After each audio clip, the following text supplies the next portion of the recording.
Hi, thanks for stopping by. Today I'm going to talk about the July-August issue of Analog Science Fiction Fact Magazine. I'm not sure why it does that weird color shift when I hold the magazine up. Sorry about that. I want to apologize, first of all, for the fact that this video is so late. It's practically August. August is going to be here in a couple of days, and I'm only finally now able to get around and post this video. So I apologize for that. Okay, first I want to talk about the fact that the ANLAB results are in this issue, the analytical laboratory results. I gave you my recommendations for the best novella, novelette, short story, fact article, poem. I didn't really talk about covers in the January-February issue back in my video in January, and now the results are in. And I'm happy to say that a couple of my choices did win. In the novellas, Harry and the Lewises by Edward M. Lerner, and A Stab of the Knife by Adam Troy Castro, which is a Draken story. You guys know I'm really a big fan of the Draken stories. Those won. Those were two of the three winners. Only one of the novelettes I suggested won, and that was Lab B-15 by Nick Wolven. I also only had one short story that I recommended, was The Unnecessary Parts of the Story by Adam Troy Castro. That actually came in first place in the ANLAB, so that's pretty cool. I'm happy with that enough other people agreed that that was a really good story. Of the fact articles, In Defense of the Planet by Marianne Dyson and Alien Biochemistry by Jay Werkheiser were both selected as winners. And in the poetry, two of the poems I suggested, Wife of a Particle Physicist by Bruce Boston and Past Pluto by Eric Pinder. I hadn't really had any cover recommendations myself, but this I thought was funny. So as you may remember that they actually printed my letter in the January-February letter column. And one of the things that I mentioned in that letter was talking about the ANLAB results and how they tend to vote for the top 5 issues, or excuse me, top 5 stories in each category. Well, when you've got, several dozen stories or poems or what have you, that's, pretty easy, right? It's the top 5 out of 20 or 30 or whatever it may be. But the covers, since the magazine is bi-monthly, shows the top 5 out of 6. So in my letter, I suggested, maybe that one ought to be a top 3. Well, they actually, I don't know if enough people made that point, but they made that decision. How does he put it in here? Briefish note, you may notice we're handling a couple of categories a little bit differently this year. There are some cases where we don't typically see more than one of each sort of piece per issue, so it makes things a little silly at the end of the year when you're listing the top 5 out of 6, which is why they have only a top 3 for covers and, interestingly, novellas, because they didn't have as many novellas last year.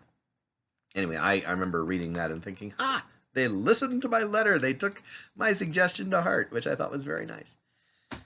Okay, I'm going to talk about some of the stories now from this issue that I enjoyed. There was a novelette, it's actually the cover story, Vault by Robert R. Chase. It was a fun novelette about a crew exploring an anomalous star sitting above the galactic rotational plane that discovers there's a planet with a curious artifact orbiting this star. Investigation leads them to conclude that the artifact is actually a prison containing a very dangerous entity that could potentially wipe out humanity, which leads to the discussion, do they leave it here, go back home to organize a research team to come back and study it, and risk humanity's enemies finding out about it in the meanwhile, or do they take it home to study and risk losing it in the human-controlled space? It was a very interesting story with a lot of, the philosophical arguments about, do we leave it here for our enemies to find it? Do we take it home and risk losing it on humanity ourselves, or possibly our enemies finding it at home? Which I very much enjoyed the philosophical debates that were included in that. It also included some interesting discussion on the nature and limits of artificial intelligence. So I recommend that one for sure. Labor-Saving Relations by Buzz Dixon. What happens when a person stops using labor-saving devices and starts using his hands? And when those sentient devices decide to unionize? Can you imagine if, all of your labor-saving machines, your toaster, your blender, your coffee maker, suddenly decide to unionize and say, hey, we notice you haven't been using us lately. Why do you have us if you're not going to use us? it was kind of a fun one. Uh,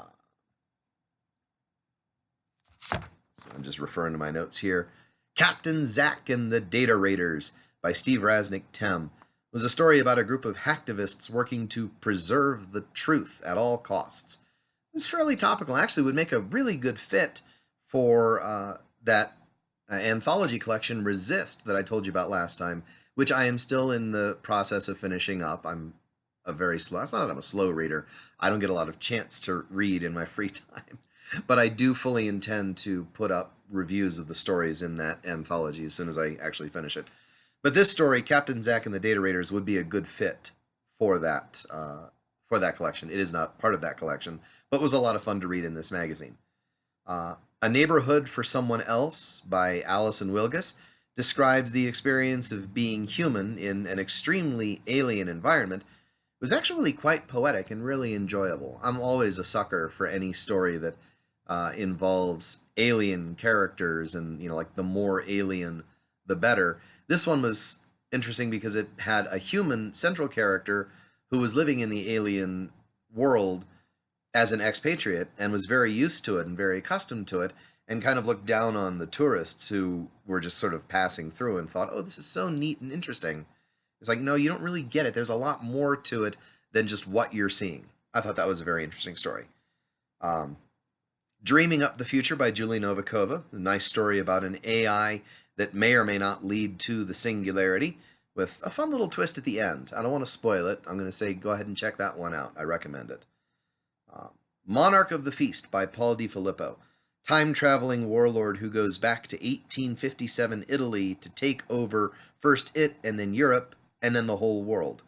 Told from the perspective of Giosue Carducci, who was a real-life Italian poet. It was very nicely written. It was a lot of fun. The idea that someone can look back at, a particular period in history and say, you know what, if I go in there and make my mark at that point, I can take over the whole world in a matter of weeks. I won't spoil how that one comes out either. It was a very, very fun, very entertaining story. The Eyes of Alton Arnhauser by Nick Wolven. Young man steals a pair of contacts that basically give him access to anyone's information. Think Google Glass on, maybe Google Glass crossed with Google and crossed with Alexa and taken up to about 1,000. All of anyone's information. And at first, of course, he uses it to pick up girls because people are disgusting. But then he sets his eyes on slightly higher targets, if you'll pardon the pun. But the constant exposure to everyone's entire identities and everyone's secrets doesn't quite turn out to be quite what he'd expected. Honestly, this would be a story that would make a really good episode of, I was going to say The Twilight Zone, but honestly, Black Mirror. This would be a perfect story for Black Mirror to adapt. The Slipway by Greg Egan.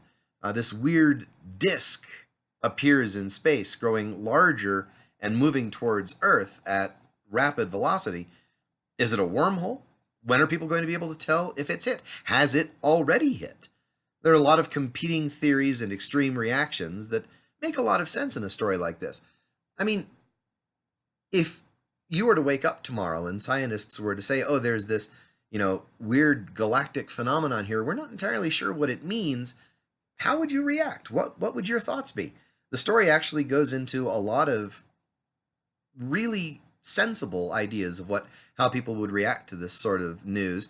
Our central character is a scientist who's trying not to buy into all of that stuff, is actually trying to find out what exactly this disturbance, this disk in space is, what's causing it, what could it possibly be, so that when it actually does come to Earth, they'll at least know what happened, and then they can, make more informed decisions about the fallout.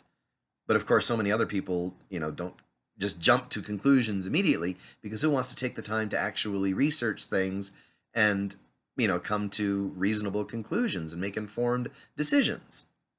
Actually, fairly topical too, now that I think about it. Life in Paleoarchaeology, John J. Vester. This was a fun one. It was a fun satirical, very, very fun satirical story. There were a lot of references to actual theories and scientific theories, I guess. There's references to Crawley's inclusion principle, Heisenstick's certainty principle, the dancing woolly mammoth, which is actually a play on the dancing woolly masters, which is something that I actually had to look up. But that sort of thing. So as you're reading it, you come across the Crawley inclusion principle. Oh, I know what that's a reference to.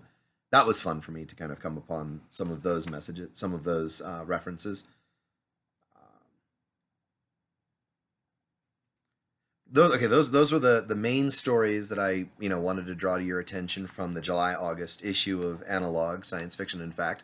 But again, they're all loads of fun. The science fact articles, the editorials, the book reviews. I always enjoy Don Saker's book reviews because he always prefaces them with sort of informational articles. This month, what did he talk about this month?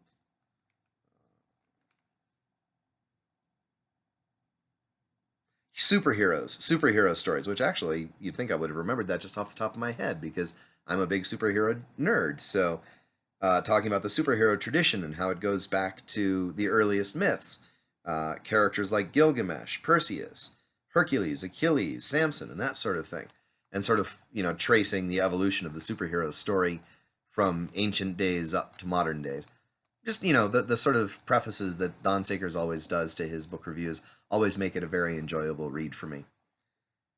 Well, that's about all I have for the July-August issue of Analog Science Fiction and Fact. There's that weird color shift again. Sorry.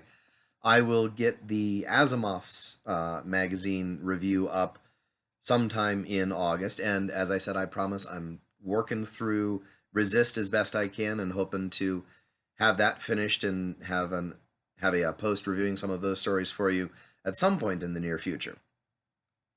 That's pretty much it. Oh, I did notice we have one more sponsor, so welcome aboard. Thank you for joining us, and tell your friends. I certainly hope you guys enjoyed this review, and I'll see you in a little bit.